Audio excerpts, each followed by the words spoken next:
Tablets. They're like a combination between a smartphone and a laptop, only not nearly as practical.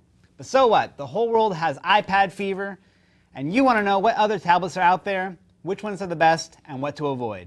I'm Donald Bell, and I review tablets here at CNET, and I'm here to give you my best advice when it comes to buying them. Okay, first off, take a minute to step back and really figure out what you want to accomplish with a tablet. If web browsing is important, something with a 10-inch screen like the iPads comes in handy so you're not wasting your time zooming in and out of web pages. If mobility and ebook reading are the big draws, a 7-inch screen offers a nice book-like feel and better portability than a 10-incher.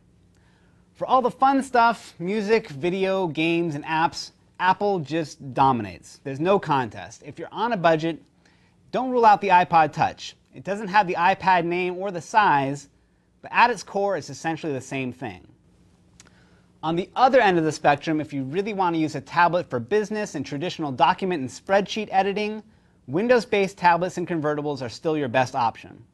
Once you've figured out what you want to accomplish, figure out your budget.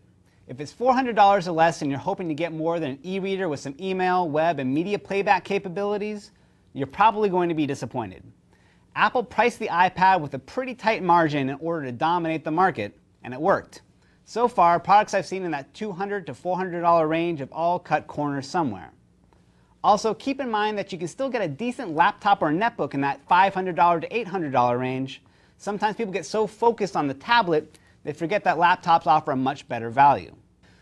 Okay, so now you know what you want a tablet for, you know what you want to pay for it. Now ask yourself, how soon do I really need it?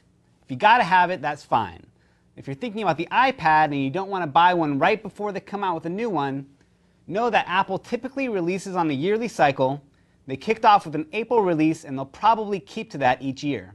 Now, if you're thinking about an Android tablet or some other OS, my advice is to give it some time. These guys are playing catch up and waiting can only help you.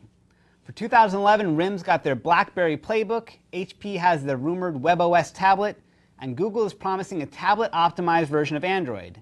If you want more choices, you won't have long to wait. Now, taking all of my advice and warnings and just throwing them out the window, let's say you want to figure out if some tablet you've come across is worth buying. Here are 4 things you should consider right off the bat. First, can you easily return it? There's a lot of lame tablets out there and you don't want to get stuck with one. Second, if you're buying it as a fixer-upper, you're probably going to get burned. Don't let your geek hacker pride get the best of you. Third, stay away from 2-year contracts. This is a category that is moving too fast for a 2-year window. Finally, no matter how good the spec sheet looks, you need to try out the keyboard. There's a lot of complex factors that go into making a touchscreen keyboard work: key layout, multi-touch support, key size, and spacebar width.